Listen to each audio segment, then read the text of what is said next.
I actually have a comment on that. I used to do that long before it was in vogue in my COPD patients that they hit their end stage, and various and sundry anabolics. And I'm absolutely convinced, although it wasn't studied, that I was doing the right thing, because they would at least temporarily put on weight. The quality of their life would improve, and of course they would eventually die, but all intents and purposes it probably prolonged their lives, and it certainly improved the quality of their lives.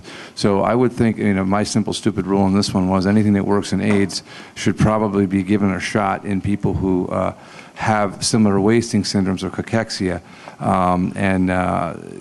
Some of those drugs are available now. I should also say that, without naming names, that some of the drugs that were developed to treat the immune dysfunction in AIDS also seem to work for that as well. So it seems that if you can make the person more robust for any reason, you may improve their ability to live longer and live in a more healthy state. So it may be something, we may just be looking in the wrong place, because we may be just looking strictly at anabolics, and the answers may be in other places as well. Do we know if Neil Brody is in the audience now? Because he is scheduled to give a presentation later this afternoon. Neil won't be able to make it until around 4 o'clock. Okay. More questions for our panel? Yes, Greg. Carlos, if what you're getting at is frailty, in part, one of the things that growth hormone does that's not widely discussed is it regrows organs that have atrophied with age. And it's obvious that if you don't have cell replacement and you have organs that are atrophying and your stature is declining, eventually you're going to die.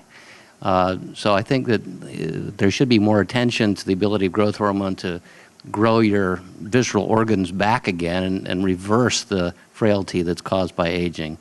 I just had one other little comment. I mean, I just want to get a reaction from the audience about a cocktail, which I'm sort of looking at and playing with. It's number one is Cialis 5 milligrams every day to increase blood flow to your brain, because I see a lot of patients with what you call UBOs in their brain, and they're relatively, it's called unidentified bright objects, T2 signal. In other words, it's basically caused by ischemia. When you work them up, small cell ischemia, we work these people up for multiple sclerosis and blah, blah, blah, you get nothing. And you see tons of that, even some people in their 40s and 50s. So they've got ischemic changes. Number two would be, Cialis would be, keep your blood vessels open. And there's been, I think, already a 52-week trial on Cialis at 5 milligrams a day. Number two, angiotensin is evil.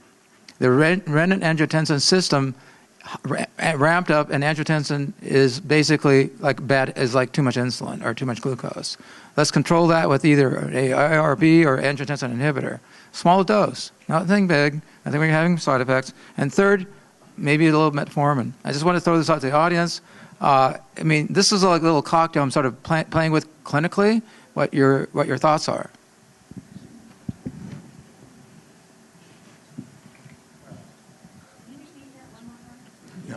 It's basically using something like something to dilate your blood vessels every day, like 5 milligrams of Cialis, or maybe every other day. Not for the purpose of erections, but just for getting better blood flow to your brain and other organs, because we know these drugs were originally cardiac drugs anyway, and they lower pulmonary hypertension and blah, blah, blah, and dilate coronary arteries. And so why not take a little bit of this, men or women, not for sex, but just for good health, and also use an ACE inhibitor to inhibit the renin-angiotensin system, or RAS, because angiotensin, if you start looking at the evil, it's like evil as sugar and evil as glycation and everything else. So angiotensin has not been looked at very much, and we got to get rid of, control it. And number two is just maybe use a little bit of metformin for better glucose control. This is a little cocktail I'm sort of playing with my patients. Yeah, I would, before we go to the next question, wanted to clarify on the Cialis. I know that they advertise on television now a second form of Cialis, which is sort of spontaneous. It's just a lower dose. Okay. Same drug. So all right. No change. It's just yes. The dose is low, meaning you're ready to go every day instead of like. Okay. Yes, I think there's a physician here in the audience. I like the cocktail. What I was going to say is I would maybe add a little niacin, because you would lower the cholesterol, raise the HDL, lower the triglycerides, and we know it works in synergy with the ACE to get the inflammatory markers going down. I agree. I think there's a little bit of flush. It's got to be flush niacin. There you go. And if you use the rat. Yes, non-flush. Non-flush. No, you have to use flush, otherwise it's not going to work. It's got to be nicotinic acid. And if you use flush, immediate flush, it has less hepatotoxicity and probably less lipid issues, or less glucose issues, I should say. Whereas the niacin is a little more sustained release. But it's also good for LP-LA. And exactly. It's going to increase the molecular size. It also changes it transforms small particle LDL to large particle.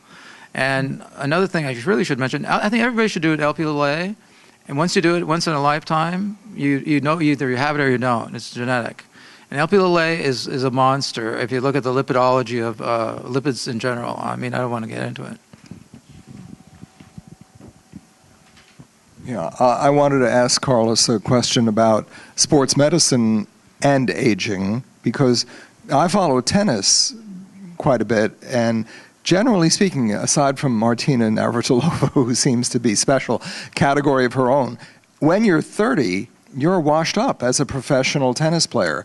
And it's largely due to the fact of the recovery time. When you're playing in a tournament for 2 weeks and you have to play every day, the younger people, in 24 hours, they're ready to go on the next tournament again. The people who are 30 years old, who we think of as young, are not ready to go the next day. And that's where the competition with the younger people who are in their 20s versus somebody who's 31 or 32 becomes significant. Is the recovery time what is failing with age, even at age 30? Let me give you a good example. In the 1988 Olympic Games in Seoul, Korea, we broke the 100-meter record. That was Jackie Joyner, not Jackie Joyner, Kersey, but it was Flojo. We broke the 400-meter world record. We had the best track athletes in the entire world, mostly Santa Monica Track Club with Joe Douglas.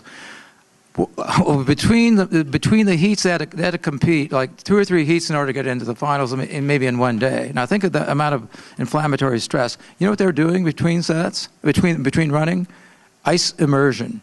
They're up to here with ice. They're chilling out their bodies, cold as hell, freezing and chattering, but that allowed them to recover to go on to the next heat. That's why I mentioned earlier that recovery in athletes are starting to use this, which are these cryo chambers where they go in for 2 minutes or 3 minutes at minus 160 Celsius. So recovery is what it's all about. It's not training, it's recovery. The people, like I agree with you 100%, the people who can recover quicker are going to stay longer in the game.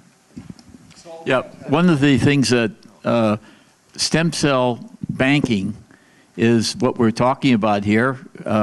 A 30, 40-year-old person can bank their stem cells, and when they need them when they're 50 or 60 or 70, they have them. And one of the things that we're doing in Korea is we're looking at the placenta. And the placenta, from the standpoint of the grandparents on both sides, the parents and the children are the siblings of that particular child. It looks like that is going to be the answer to many things that the older people have if they have grandchildren or their children are having children, and they take the placenta. Have we done anything with this type of thing here in the United States? In the U.S., there are a number of commercial companies that are doing cord blood, but I don't know of anyone who is doing placenta, except in the research environment, I know that placenta is an enormous, rich source of stem cells, much more efficient to extract them than even cord blood. So the plan then will be to return after the break for 15 minutes at 3:15. Very good, gentlemen.